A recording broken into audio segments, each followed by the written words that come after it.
Good evening, everyone. Hello. I can see the energy. Everyone is so excited to.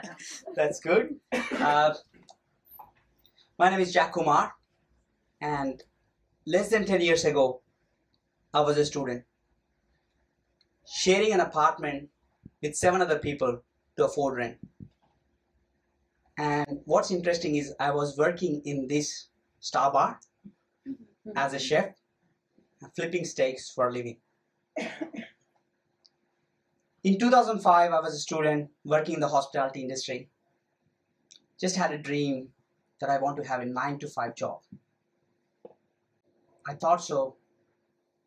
But as I finished my studies, 2007, I started saying, I want to escape this chef's job and I want to get a 9 to 5 job. I started applying for different jobs and sat through different interviews. Finally found a job with one of the major banks in Australia. It was a 9 to 5 job. I was saying, wow, I found my dream job, or I thought so. I worked there for 2 years. And working there after 2 years, I went back to India for the first time. I met my family. I was so excited to spend time with them. I lived there for two months, and the day I was coming back, my parents, my sister, and my uncle, they come to drop me at the airport. And I could see my mom was full of tears as she was saying, son, don't leave us again. And my uncle was hiding tears and saying, and I was showing that I'm so strong. I'm not gonna cry. But deep inside I was upset too. I came back to Australia and I was so sad working in that 9 to 5 job because I couldn't achieve my potential. I didn't know where I'm heading. I'm just working there to pay bills, pay the taxes. But what about my family back home? I promised them that I'm going to support you. I'm going to help you. And I got my big dreams where I want to support my future family. What happened to that? And the same job which I was excited about having, that 9 to 5 job, I felt like I'm in a jail. I just get locked for 9 to 5 and just do whatever they ask me to do. I started thinking. The amazing thing is when you start thinking, the opportunity starts coming around you.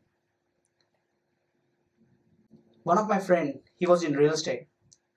He comes to me and Jack says, Jack, you need to buy this block of land in one of the Western Sydney.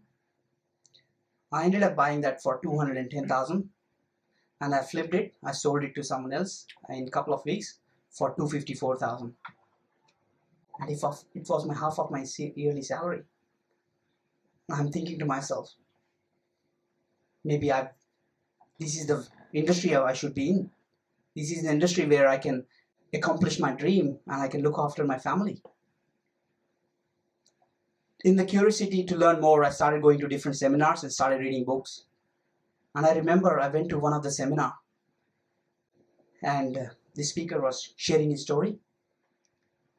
And he's saying how I became a multi-millionaire and I was a pizza delivery boy. And in the audience, I'm sitting there, I'm thinking, maybe I can do better than that. Because he was a pizza delivery boy and I was a chef. And that night I went home and I told my wife, Ruchi, I've decided I'm quitting my 9 to 5 job and I'm going to start working full time in real estate. She was shocked, but she supported me 100%. Since then, I have come a long way.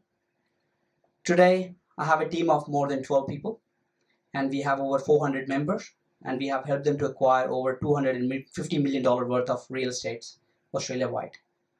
And personally, I have acquired a portfolio of over $4 million in the last 5 years.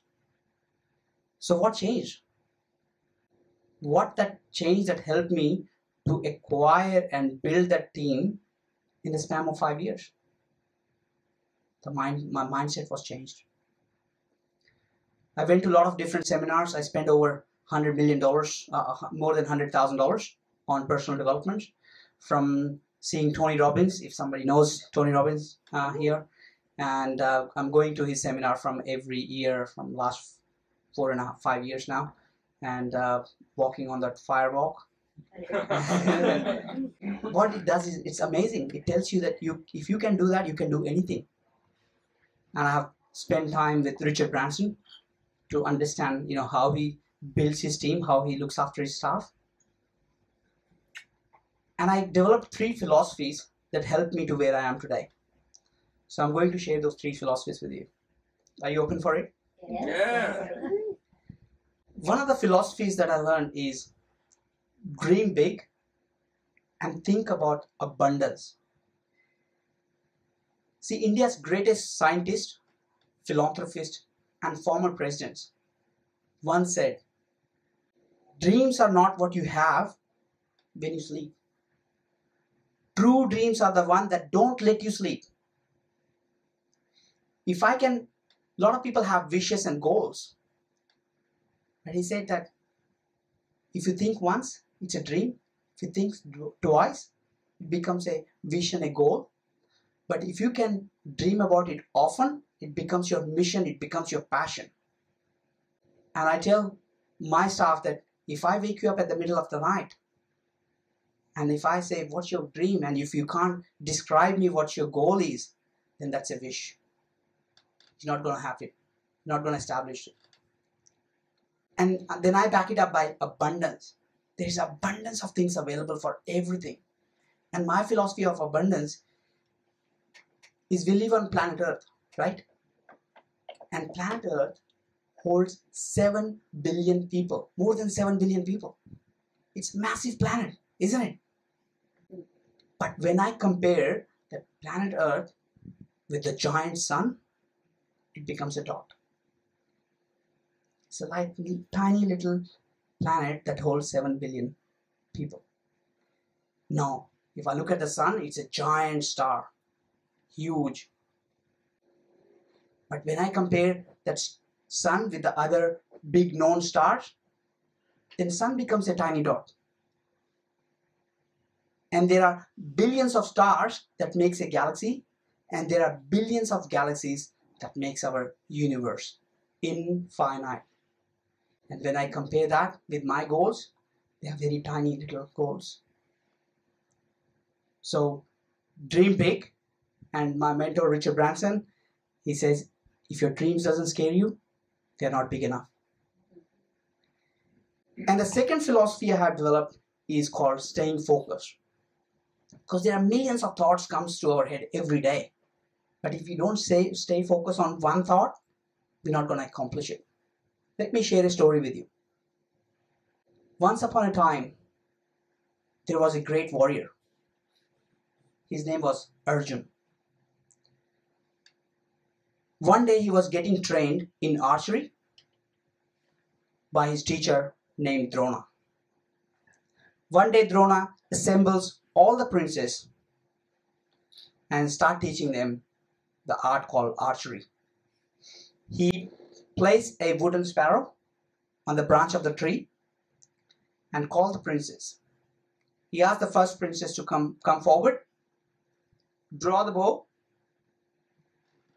and before he shoots, he asks him a question. So tell me, prince, what do you see? He says, I can see the bird. He said, tell me everything that you see. He said, I can see the bird, I can see the branches, I can see the tree. Then he asked one by one every princess to come forward and describe what they see. And now it's Arjun's turn. He calls Arjun and says, Arjun, what do you see? He says, blackness, my teacher, blackness. He said, tell me everything that you see. And Arjun says, I can only see blackness, my teacher, I can't see anything else. And he says, describe what blackness means. He said, the blackness in the eye of the bird. I cannot see anything else. When you have a goal and you're focused, you shouldn't be able to see anything else. That should be your mission, that should be your passion. Every single day, you should be taking only one target until you have accomplished it. And the strange thing happens, the third philosophy that drives me to, is once we start focusing on a target, we start hitting with all the negative energy, all the problems, all the challenges. So the third philosophy is stay persistent. Be persistent. Keep moving forward. Doesn't matter what it happens. My other mentor, Jim Rohn, probably knows, some of you have heard about Jim Rohn. He's a teacher of Tony Robbins.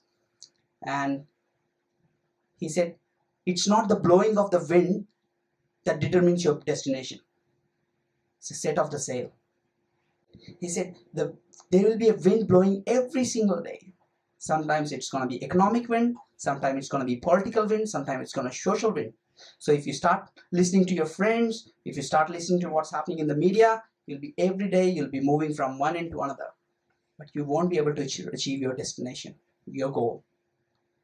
So just to sum up, what helped me to where I am today is thinking big, setting up bigger goals, staying focused, and being persistent. Doesn't matter what it takes, keep moving forward. Thank you everyone for listening to me.